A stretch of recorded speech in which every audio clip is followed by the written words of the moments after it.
Praise the Lord. Magandang gabi po sa lahat po ng nakikinig at sa mga naka-tune in. Maraming pong salamat sa inyo pong masugid na pagsubaybay sa programang ito na Ubog Tibiyag. At sa mga naririto po, maraming salamat sa presensya nyo. Nawa ang salita po ng Diyos sa gabing ito ay magbigay sa atin ng isang pagpapala. At bago po tayo mag-umpisa, tayo po muna ay manalangin.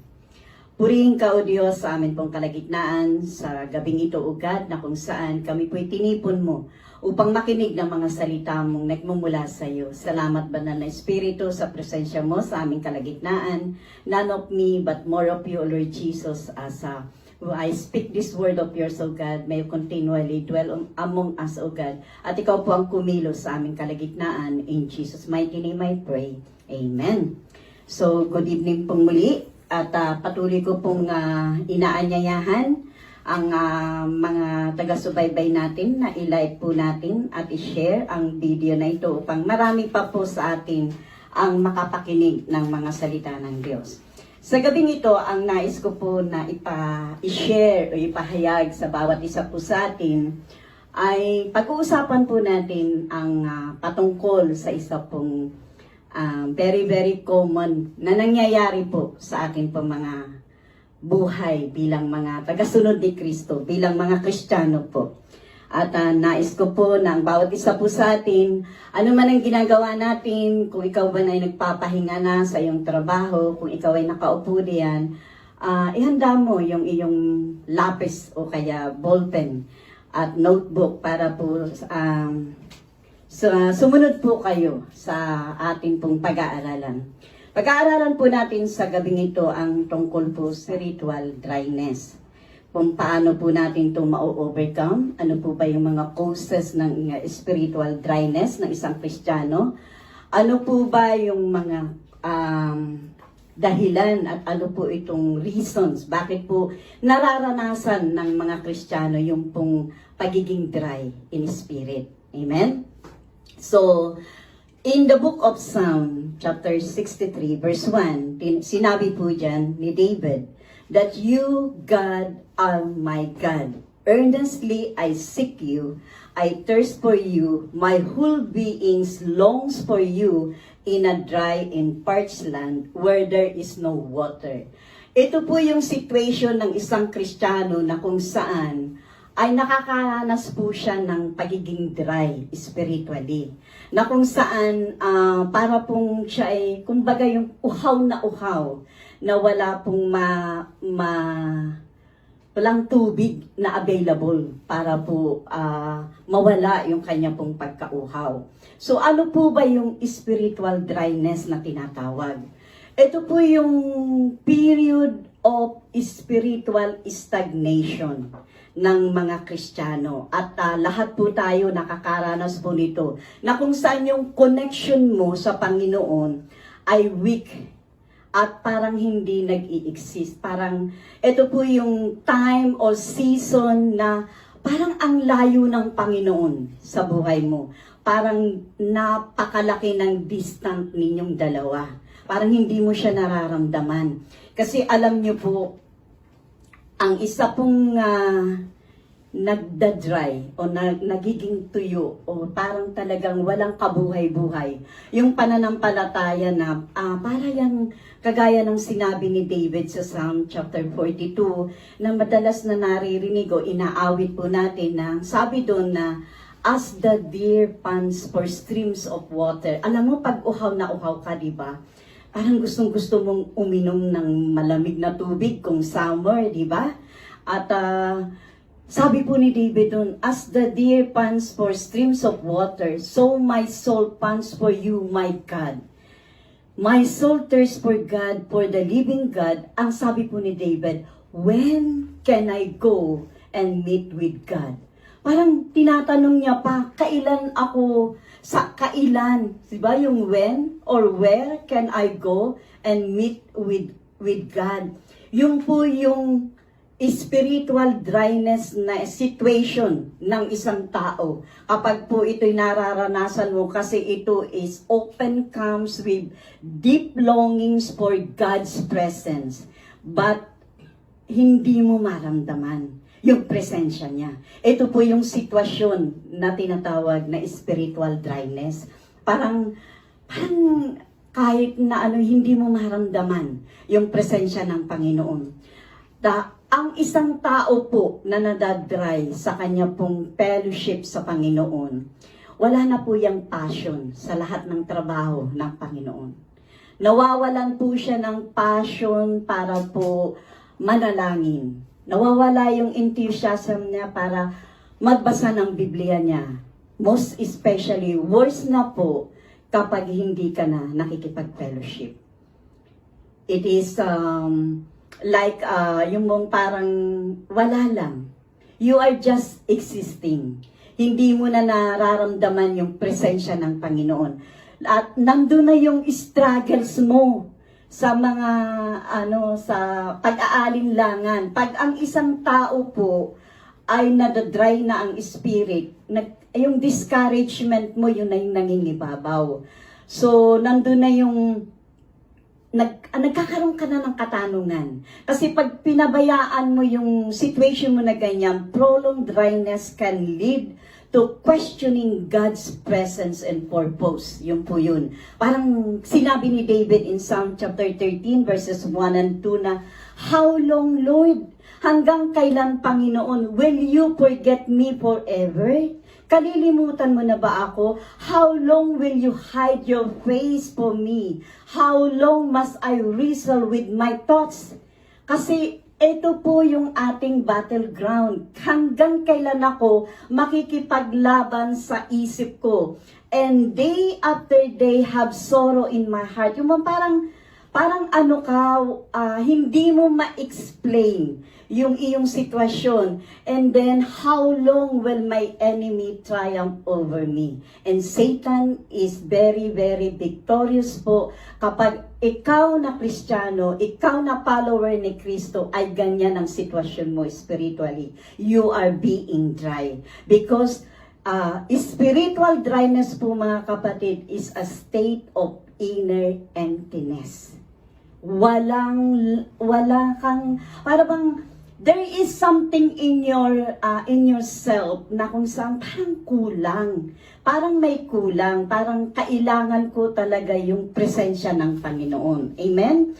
So, kapag ang isa pong mananampalataya kay Kristo ay na-experience yung ganitong situation, yung pong fountain of living water, they become spiritually barren.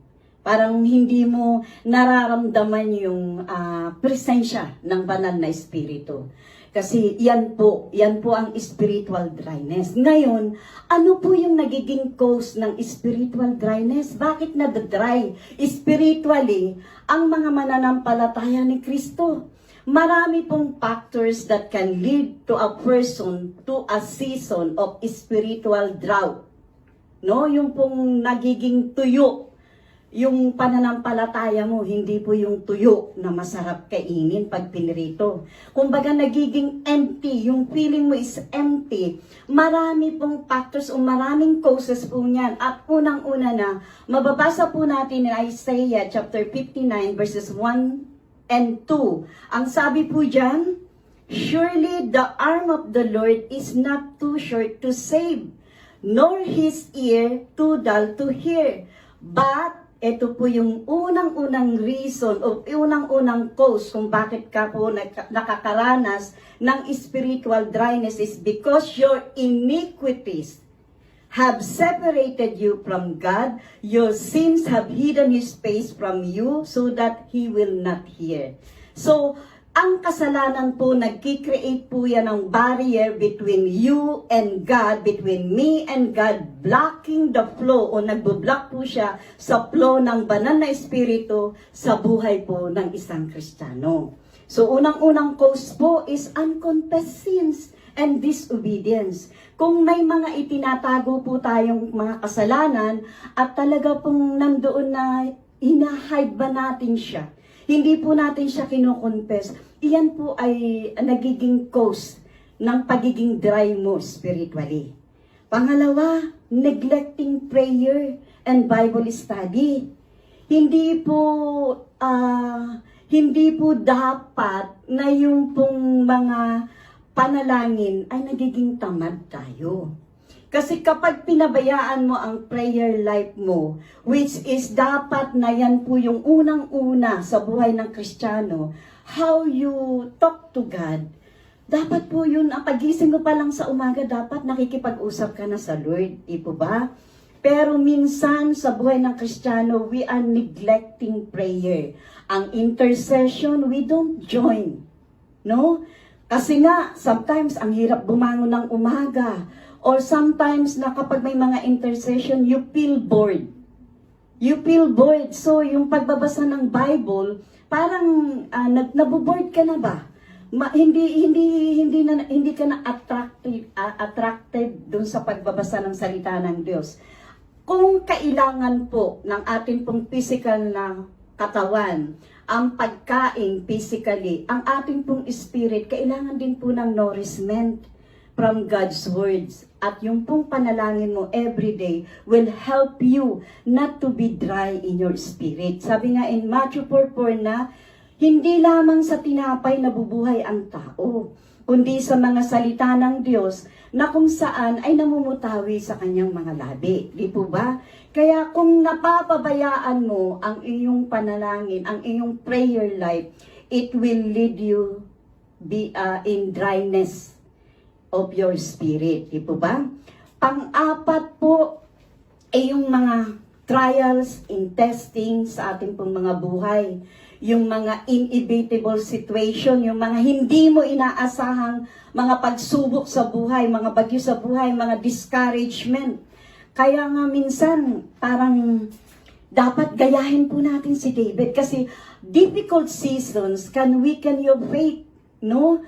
Ang mga trials and testing sa buhay, yan po'y nakakapagpahina ng ating pong pananampalataya at kung saan minsan sa iba pa po ay mas lalong lumalayo sa Panginoon instead na lumapit sa Panginoon. Di po ba? Kapag may problema po tayo, dapat hindi tayo umaalis sa tahanan ng Diyos o hindi tayo lumalayo sa Panginoon. Dapat the more pa tayo na lumapit. Gayahin po natin si David na kinumand niya po yung sarili niyang kaluluwa in Psalm 143 verse 5. Ang sabi niya dyan, "Why my soul are you downcast?" Sabi po niya, "Why so disturbed within me?" Kasi bawat problema po talagang istorbo yan sa buhay, di po ba? Walang problemang nagbibigay sa iyo ng saya. Sino sa inyo sa atin dito na nakikinig, nanunood, ang may problema na nagbibigay ng saya, di po ba? Ang sabi ni David, "Why so disturbed within me? Put your hope in God, for I will yet praise Him, my Savior and my God." Kaya po, during difficult seasons of life, the more po tayo na lumapit sa Panginoon. Because it weakens your faith and mararamdaman mo talaga na parang ang layo ng Panginoon sa buhay mo. And ang ating pong pang-apat sa akin pong list, of course, the list goes on, ay yung pong over-dependence on self-effort. Yung bang okay lang kahit na wala na si Lord, di ba? You do your things your own will, parang ganun. When a believers rely on their strength rather than the Holy Spirit, they become spiritually drained. Maaring maging successful po tayo sa una, but there is an emptiness in our heart if God is not involved in every areas of your life. Kaya po sabi sa Zechariah chapter 4 verse 6 that not by might nor by my power but by my spirit says the Lord Almighty. Kailangan po natin ang banal na espiritu sa buhay natin para po lagi po tayong napapaalalahanan at para po laging tayo po hindi nagdidepend sa ating pong sariling kakayahan. If we have some trials and testing and discouragement which lead us to be spiritually drained or dry, ay kailangan po natin ang banal na espiritu. Amen? Ang example po dyan si Samson. Kung alam niyo po ang kwento ni Samson, na nagre-rely po siya dun sa kanyang kalakasan, di po ba? Until the time na nawala na, hindi niya na namalayan na nawala na yung kanyang strength, di po ba? He did not know that the Lord left him due to disobedience and compromise. Nakipag-compromise po siya, di po ba? He became spiritually dry until he repented and sought God again. So, ganun po dapat. So, ano po ba yung mga signs na ikaw ay nagda-dry na spiritually? Na how do you know when you are spiritually dry? Unang-una na, wala ka ng panalangin. Hindi ka na po nananalangin. Weak na po yung devotional life mo. Hindi ka na po nagdi-devotion, hindi ka na nagbabasa ng mga salita ng Diyos. A lack of consistent prayer and Bible study is a major sign of dryness. Kapag ikaw po ay ganyan, and then it's about to change. Alam mo na sa sarili mo na marami ng kulang. Amen? Yan po yung mga signs ng mga spiritual dryness. Pangalawa po, wala ka ng joy. Wala ka ng joy at hindi na mahalaga sa iyo ang salita ng Diyos. Hindi ka na nauuhaw. Hindi ka na nagugutom sa salita ng Diyos. Parang nasa church ka nga, nakikinig ka nga, pero tinutulugan mo kung ano-anong ginagawa mo. Wala ka ng respeto sa salita ng Diyos. Hindi mo na nire-respeto. So spiritual dryness take away the joy of salvation and your hunger for God. Yan po talaga is very, very major. Tapos, nag-i-increase na po yung struggles mo. Everything you are struggling with sin, nag-i-increase po yan. At yung temptation na dati hindi mo na nakakaya mo, nag-i-struggle ka. Yung struggles mo, increase na yan. Talagang lalong kailangan na mapaglabanan po natin yan. A spiritually dry believer finds it harder to resist sin. Hindi na po niyang ma-resist yung kasalanang iniaalok sa kanya ng mundong ito na atin pong ginagalawan. And pang-apat po na signs na ikaw ay spiritually dry is your feeling disconnected from God and others. Wala ka ng fellowship. Amen? Nawawala ka na. Hindi na importante sa iyo ang fellowship sa church. Hindi na importante sa iyo kung ikaw ay magpunta sa church. Hindi mo na priority ang magsimba.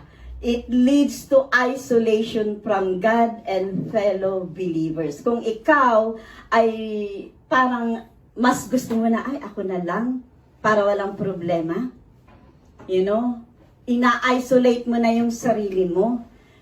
Instead of being with other believers na para magbigay o magbigay sa'yo ng encouragement, you prefer not to talk to, you prefer to be mag-isa lang, parang ganun. Dapat, kagaya po ni David, we cry out for restoration. Yung sinasabi niya, create in me a pure heart, O God, and renew a steadfast within me. Do not cast me from your presence or take your Holy Spirit from me. And then yung pong dapat prayer natin, restore to me the joy of your salvation and grant me a willing spirit to sustain me. Dapat po ganun. Yan po yung mga signs na ikaw ay nandun sa situation na very, very dry na. Parang pagising mo ng umaga, parang ayaw mo mag-church, marami ka ng excuses. Even yung mga dapat na hindi mo i-excuse, ine-excuse mo na. Marami ka ng excuses not to go with fellowship. Amen? So ang tanong, paano natin ma-overcome yung ganitong sitwasyon? How do we overcome spiritual dryness? Kasi alam niyo po, restoring spiritual freshness require intentional action and earnestly seeking God's presence. Kailangan intentionally na gawin mo yung lahat na magagawa mo para mabalik yung dati mong pagmamahal at dati mong fellowship with the Lord. And it is not easy to do. Alam niyo po, kung ikaw ay naranasan mo na Ang pagpapala ng Panginoon, you taste that God is good, di ba? You taste the goodness of God. It is not easy. Para kang backslidden na nasa church ka nga, pero you are being spiritually dry. Amen? Hindi po lahat ng nasa church ay fresh. Amen? Marami po na dry na ang spirit. Amen? But praise the Lord, nandyan ka pa rin sa church. So the first action that we need to do is to repent and return to God. Sabi nga in Acts chapter 3 verse 19 that repent then and turn to God so that your sins may be wiped out, that times of refreshing might come from the Lord. Ang Panginoon po ay magiging masaya kung pipilitin mo pong ma-overcome yung situation na yan. Acknowledging sins and turning back to God brings times of refreshing. Yan po kasi yung major na humahad lang at nagbablock para po tayo ay magkaroon po ng spiritual freshness again.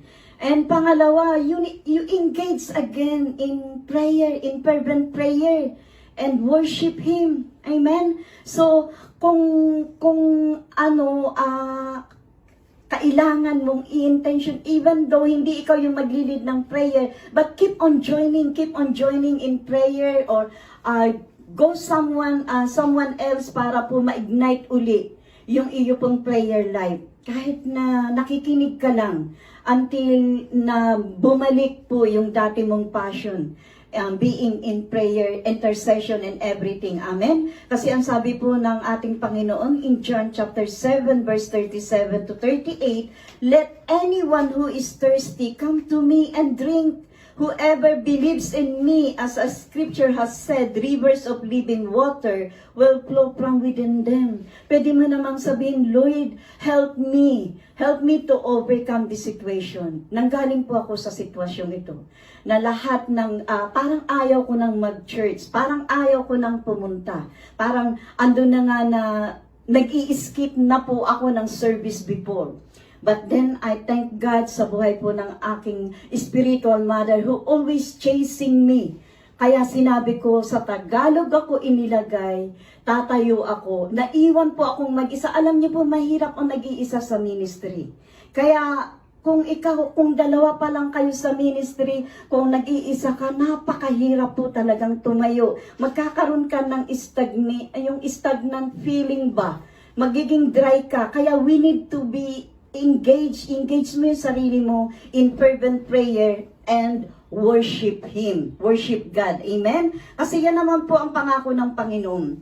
Ang lumapit sa Kanya ay hindi po mauuhaw. Amen? And then the Holy Spirit will revive and refresh those who thirst for Him. Lahat po ng lumalapit sa Panginoon, nire-refresh po niya yan. And pangatlo, kung talagang intentionally feed your spirit with the Word of God. Lagi po natin naririnig, read your Bible, feed your spirit on God's Word daily. Kasi po, in Psalm 119 verse 105, that the Word of God is a lamp, di po ba? Yan po yung ilaw. Kaya pilitin mo na kahit isang scripture lang, every day, kahit na ba, John 3:16 lang everyday, John 3:16 lang everyday, feed your spirit on God's Word daily. And ang pang-apat, you surround yourself with spiritually, yung pong active believers. Wag, alam mong nanghihina ka na, alam mo nang dry ka in spirit, don't go to those na alam mong weak pa rin yung kanila pong pananampalataya. Go to those people na kung saan ay active spiritually, na talagang mai-ignite ka, mahahawak ka sa kanilang pananampalataya. Amen? Because fellowship and accountability help rekindle spiritual passion. Amen? Kailangan po na intentionally, if you want to overcome the spiritual dryness ng iyong buhay, kailangan na yan po'y gawin natin. Kailangan nating hindi lang magsisi, kailangan nating manumbalik sa Panginoon, kailangan nating i-engage yung ating mga sarili in fervent prayer and worship God. Kailangan nating i-feed yung ating pong mga sarili ng salita ng Diyos dahil yan po yung magbibigay sa atin ng buhay na walang hanggan. And surround yourself with positive people. Amen? The joy, yung kagalakan. Kapag po yan ay talagang naranasan mo ng minsan at nawala, ang hirap po na makarecover, kaya kailangan i-maintain po natin. Maintaining spiritual freshness is napakahirap po. We need to prevent our spirit, and it requires a lifestyle of consistency in faith. Kailangan po na may consistency po yung ating pong pananampalataya. We need to stay connected to the Holy Spirit every day. We need to develop an attitude of gratitude and worship, no? And we need to remain engaged in service and evangelism. Kasi the more po na ginagawa po natin yan, lagi po yung sinasabi, WWPF. Mayroon ng sumunod, di ba? Plus na sinatawag. And then word, worship, prayer, fellowship, service, and sacrifice. Amen? Lagi po nating naririnig yan. So, kailangan po na we need to fast. Fasting help breaks. Yung pong pagpapasting po natin, it helps you to break spiritual stagnation and renews your strength spiritually. Fast and seek God regularly.